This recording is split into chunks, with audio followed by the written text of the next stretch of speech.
Doing today, guys. Sam and Alex, the OG squad, is back to the fishing we're report. Back. It's been a while. Where have you been? I've been here. So, Alex, I know you've been doing some fishing a little bit lately. So, what have you been up to? You know, a little bit of bass, a little bit of crappie, all the good freshwater stuff. This is the best time of the year in my mind to get out there and catch some pre-spawn fish and get some good panned fish. Yeah. So let's talk about some of the stuff that we're using out there in areas. So let's start off with actually the areas. I've been kind of focusing a lot on the Eastern Shore mill ponds, which more people are getting more into. Lots of pickerel, decent sized crappie, and primarily I've been targeting bass. And a lot of those bass have been, you know, anywhere mixed in between, you know, your little dink 12-inch bass to some actual fish pushing 4.5 pounds or so.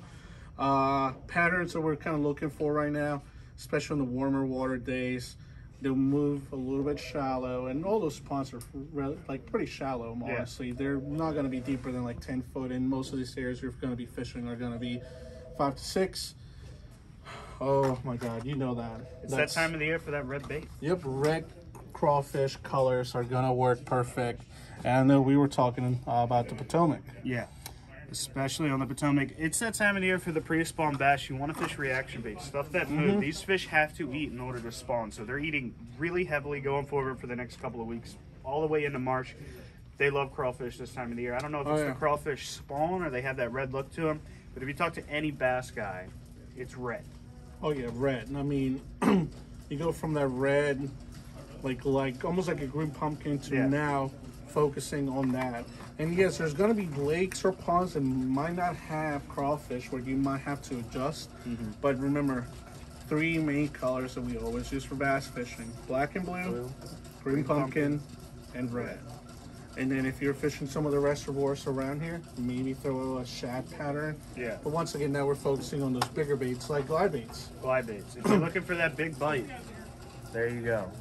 Yeah, and this is going to be one of those things where you are going pretty much with that all or nothing mentality. Yeah. You're either going to get a nice sized bass with this, or you're going to have a lot of followers, which, you know, it happens, but it also gives you an idea to see what's out there, what kind of quality fish. I know a lot of the pros use some of these baits to actually do that. Like they'll attract the fish and get to physically see the fish, and then actually, you know, just kind of focus on that and go back again and try to catch those fish.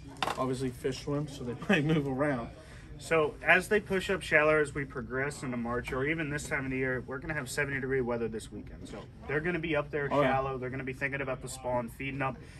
Blade baits this time of the year, especially if you have any wind or the water's a little rough or dirty. Chatterbait, spinner baits. It's a classic this time of the year for largemouth.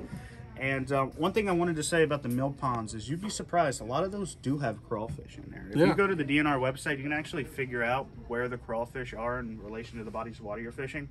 We have a ton of crawfish, and nobody really knows about it. So don't hesitate to throw those red baits in those mill ponds and stuff like that. But shad patterns, especially on those windier days, they're going to be schooling up on that shad, busting them, whether it be shiners. I know that most of the mill ponds have shiners in them too. So. You know, they do, yep. So just, you know, something to think about and get out there and go fish. Let's talk about the perch fishing now. That's what everybody's looking to do this time of the year. Perch fishing isn't quite in its full swing, depending on where you are. The western side I think is in the full swing. It's on the east side where it's still a little bit behind, but once again, with that 70-degree weather, these fish are going to go up there and do it and get out of there. So this is the time to be there. It's any day now. If you're fishing tomorrow, go tomorrow. If you have time to fish tomorrow, go tomorrow, because it's probably going to be really good time for you. As far as baits we fish a lot of bobbers with baits right underneath of them, like a shad dart or a small jig like the VMCs. We're a big fan of the hot skirts. Right. And anything like that, you're going to tip these with minnows or grass shrimp if you can get a hold of them. Fishing in those shallower areas, Tuckahoe has been the most productive from what I've heard, but Hillsborough is always a great place. Another rig to keep with you, though, is like a classic top and bottom rig, though. Sometimes when that water's moving really, really quick, especially after a big rainstorm, you can't really fish a bobber there. I mean, the thing's just going to go right down the river. So, or Chesapeake is even a better option than that. Oh, yeah. Especially with that flash. Yes, so once again, it's going to happen any day. It's probably going to be in the next few days here coming up. And, you know, the thing about it, like you said, they're in and out. Yeah. They're not gonna sit there for a week or so, and that's just how it is. So get out there, try it out. We do have minnows, artificial baits, and using scent like Procure and whatnot will help a little bit. Shrimp is a great option for you, especially if you can't find grass shrimp. There was a lot of times last year where I was just taking the shad dart and lubing it up with that shrimp Procure, and I think it was just as productive as the people next to me with shrimp on it. I'll do that with feather jigs too, and put them just on the head so I don't mess up the feathers on there, and it works great. Other than that, I think we got some of that deep water or typical striped bass pattern right now, which, remember, I think March is pretty much our last month to catch and release before we get into April where it's closed. We've been seeing a lot of people actually catch them up in the creeks. Yeah. So that means that they are coming up. I guess they're ready to do their thing here soon. But obviously, open water fishery, it's more consistent, right? Open water, it's more consistent. If you look really deep, you can find the resident fish. I mean, they don't leave, so they're here 40, 50 feet of water. They're still down there, kind of. They're maybe starting to push up into the 30 feet on the resident fish. But your typical baits, 7-inch presentations. Most of your jigs are going to be more towards that 1 ounce size, 3/4 ounce size to get down. But if you do find an area where you think you're going to have migratory fish, don't hesitate to throw a big 10-inch bait. They're power plant, everybody goes there. It's not a secret anymore. Everybody's going to be down there pretty much this whole month trying to catch a few big fish. So other than that, if you're fishing around the Patapsco area, certain areas, and you will find some of those fish. Another place to look for those big fish are your big rivers that they're going to spawn in towards the mouths of those. So areas like Eastern Bay, the Chester, big rivers like that, the Severn, where you know they're going to be spawn at. Right there in the mouths of those rivers, find those deeper alleys, whatever the deepest part of the river is. The Severn, I think the deepest part might only be like 35 feet or whatever. But those are the areas you're going to want to look for to fish on the bottom there. That's where you'll find your big fish. Right. Other than that, pickerel fishing is still going strong all around tidal rivers. That's not going to actually pretty much stop until their spawn, which I believe is kind of later. It's going to be later. So you still got a lot of pickerel fishing to do around. And then other than that, we're waiting for a lot of things to happen here in the next few weeks. Even days. Yeah, I mean, I know we got, I'm looking forward to the shad run. Hopefully in mid-April, we're going to start getting a few of those fish. And you can always get out there and catfish.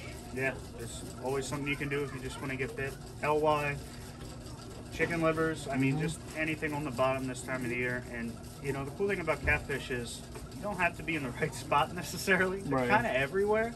They're in deep water, they're in shallow water, they're in your river systems, they're off the dock of your pier in the Severn. I mean, they're everywhere. And you never know what you're going to catch out there either, besides catfish. So get out there, try it out. Let's keep in touch here with Yellow Perch stuff. So if you guys see anything out there, obviously send us your pictures, reports, and we'll keep you updated also on our social media here coming up in the next few days.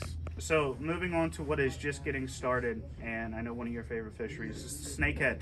We've got our big Snakehead Monster Hunt tournament coming up already. You can start signing up for that today. There's all sorts of information on our website about it, but it's starting to get going. It's not quite in its full swing by any means, and that's when I'm going to fish more finesse presentations per se, like these inline spinners here. The MEPS is a great option. These are really, really nice baits here. They come with the VMC hook on there, which is a great upgrade. I think the biggest thing, for snakehead. Yeah, I think the biggest thing about the MEPS for snakehead is you can bend out your hooks, but that's a little bit better. Oh yeah, it's a little bit slower and rimmer.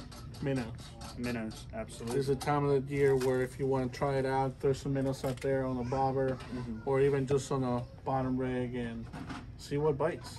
Or slow rolling just a paddle tail. Don't add any big flashers. Don't put it behind a spinnerbait or anything. Just kind of slow roll it near the bottom. 4-inch, or even go smaller this time of the year, like a 3-inch. But as we progress here, especially once we get a few days in the 50s consistently. Well, we got those 3 days coming up also, so it's hard to make up your mind if you want to go perch fishing or try to get that first snakehead of the year. Yeah. Or both. In a week or two, though, once that water, I mean, we have 70-degree temperatures coming up. Chatterbaits are a classic, especially when that water warms up just a touch. Get it up another 5-8 degrees. Oh, it's going to happen. It's going to happen. Yeah, so make sure you come by, talk to us about the Snakehead tournament. Sign up, get ready, because it's going to happen here. Absolutely. Well, I think that wraps it up. Thank you guys for coming by. If you have any more questions, we are here in the shop every day, so come on by. Have a good one.